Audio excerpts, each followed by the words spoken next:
আজকে আপনাদের সাথে রোমাঞ্চকর একটি ট্রেন ভ্রমণের অভিজ্ঞতা শেয়ার করব ঢাকা থেকে সিলেট রুটে।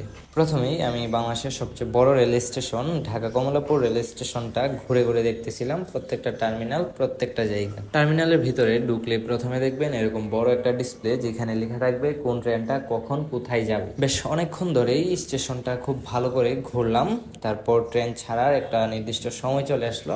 সময় মতো ট্রেনে এসে বসলেও ট্রেনটা সময় মতো ছাড়েনি। ট্রেনটা বেশ অনেকটা দেরি করেই ছেড়েছে ঢাকা থেকে সিলেটের উদ্দেশ্যে। ট্রেনটা ছাড়ার কথা ছিল 10টা 45 মিনিটে, কিন্তু ট্রেনটা ছাড়ে ঠিক 11টা 30 মিনিটে। ট্রেন যাত্রা বরাবরের মতোই আমার খুব ভালো লাগে।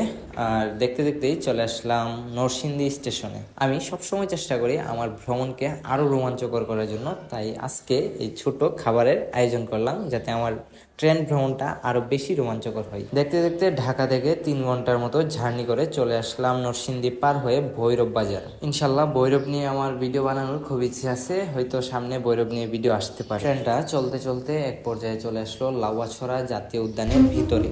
আর এই জায়গাতে আপনারা অনেকেই জানেন যে পাহাড়ি রাস্তা দিয়ে ট্রেন চলাচল করে, বা পাহাড়ি উঁচু যেই টিলার উপর দিয়ে ট্রেনটা যায়, যার কারণে এখানে এসে প্রায় সময় রাতে বা দিনে ট্রেনটা পাহাড়ের টিলা অতিক্রম করে উপরে উঠতে পারে না। উঠতে গেলে অনেক সময় লাগে। ট্রেনটা টিলা অতিক্রম করতে সময় লাগার অনেকগুলো কারণ রয়েছে, তার মধ্যে অন্যতম কারণ হচ্ছে রাতের বেলা কুয়াশায় এবং গাছের পাতা পরে রেল লাইন পিচ্ছিল হয়ে থাকে, যার কারণে ট্রেনটা ওই রকম উঁচুতে উঠতে পারে না। অনেক সময় দেখা যায় তখন বালু ও ছোট ছোট পাথর দিয়ে ট্রেনটাকে ওই টিলা অতিক্রম করে আসতে হয়। রাত পেরিয়ে সকাল হয়ে গেল, আর আমাদের ট্রেনটাও মোটামুটি চলে আসছে সিলেটের ভিতরে। সময়টা তখন সকাল 6টার দিকে। তো অনেক যাত্রীরাই ট্রেনের মধ্যে ঘুমিয়ে রয়েছে, কিন্তু আমি তো অ্যাডভেঞ্চার লাভার, আমার আবার প্রকৃতি দেখতে খুব ভালো লাগে, তাই আমি ছুটে চললাম ট্রেনের বাহিরের জানালার দিকে তাকিয়ে থাকি, শুধু প্রকৃতি দেখি আর সকালের ঠান্ডা কুয়াশাগুলো হাত দিয়ে ছোঁয়ার চেষ্টা করি।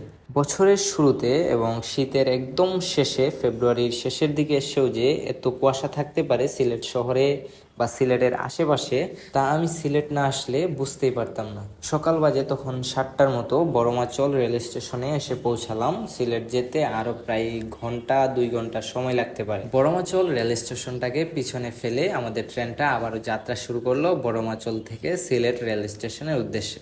ঢাকা থেকে সিলেট আসার পথে শুধু বড়মাচল, নরসিংদী আর ভৈরব স্টেশন নয়, আরো অনেকগুলো স্টেশন রেখে এসেছি যেগুলো আপনাদেরকে দেখাতে পারিনি। প্রত্যেকবার ট্রেনটা সিলেটে ঢোকার পর এই ট্রেন জার্নিটা যেন দ্বিগুণ সুন্দর ও রোমাঞ্চকর হয়ে ওঠে, কারণ এই ছোটে চলা রেল লাইনের পাশেই দেখতে পারবেন সবুজ চা বাগান, প্রাকৃতিক দৃশ্য, গাছপালা, পাখির ডাক শুনতে পাবেন, সকালের কুয়াশা, রাবার বাগান, ছোট ছোট টিলা।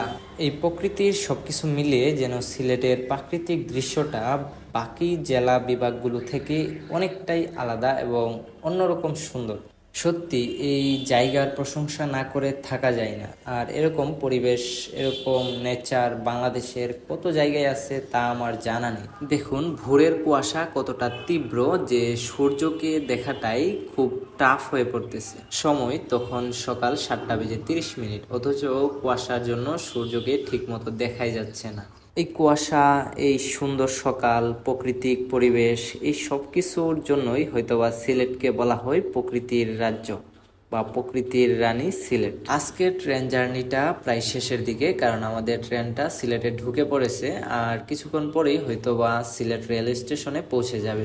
আজকে ভিডিওতে আপনাদেরকে শুধু ঢাকা থেকে সিলেট রেল লাইনের সৌন্দর্য দেখানোর চেষ্টা করলাম। তো আজকে ভিডিওটা আর বেশি লম্বা করবো না। যারা আমার ফেসবুক পেজ থেকে দেখতেছেন অবশ্যই ফেসবুক পেজটিকে ফলো করে পাশে থাকবেন, আর যারা আমার ইউটিউব চ্যানেল থেকে দেখতেছেন অবশ্যই ইউটিউব চ্যানেল নতুন হয়ে থাকলে চ্যানেলটি সাবস্ক্রাইব করে দিবেন, আর ভিডিওটি ভালো লাগলে লাইক, কমেন্ট, শেয়ার করে দিবেন। আজকের মতো বিদায়, টাটা, আল্লাহ হাফিজ।